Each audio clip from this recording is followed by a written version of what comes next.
3차 남북 정상회담을 앞두고 지난 4월에 이뤄진 판문점 선언에 국회 비준 동의안 처리 여부가 정기국회 초반에 뜨거운 감자로 떠올랐습니다. 더불어민주당은 비준을 위해서 당력을 집중하고 있지만 야당, 특히 자유한국당은 국민에게 재정 부담만 주는 비준은 결코 받아들일 수 없다는 입장입니다. 조태영 기자입니다. 더불어민주당은 남북 문제에는 여야가 따로 있을 수 없다면서 판문점 선언 국회 비준 동의안 처리에 야당이 협조해야 한다고 연일 촉구하고 있습니다. 특사단의 방북을 통해 북한의 완전한 비핵화 의지가 확인됐고 국민의 비준 동의 요구도 큰 만큼 10여일 앞으로 다가온 3차 남북 정상회담 전에 국회가 나서야 한다는 겁니다. 한반도의 비핵화와 평화 정착의 기반을 다집시다.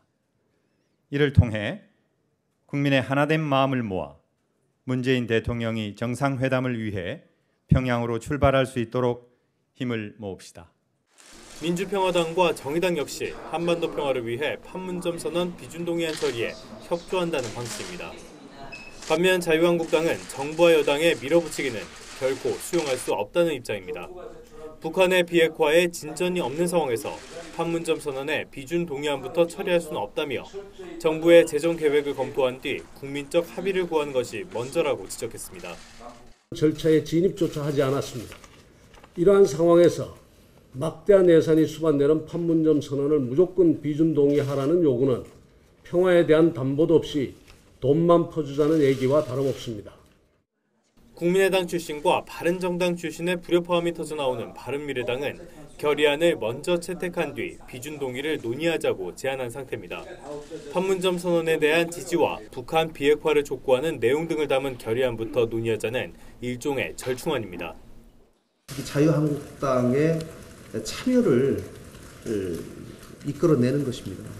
그것이 없이 일방통행을 한다든가 직권상정을 해서 처리한다든가 하는 것은 안 하니만 못하고 오히려 정쟁만 불러일으킬 가능성이 높기 때문에 이처럼 여야의 입장이 확연히 갈리는 만큼 판문점 선언 비준 동의안 처리 문제가 정기 국회를 앞두고 정치권이 강조해온 협치의 첫 시험대가 될 전망입니다. YTN 조태현입니다.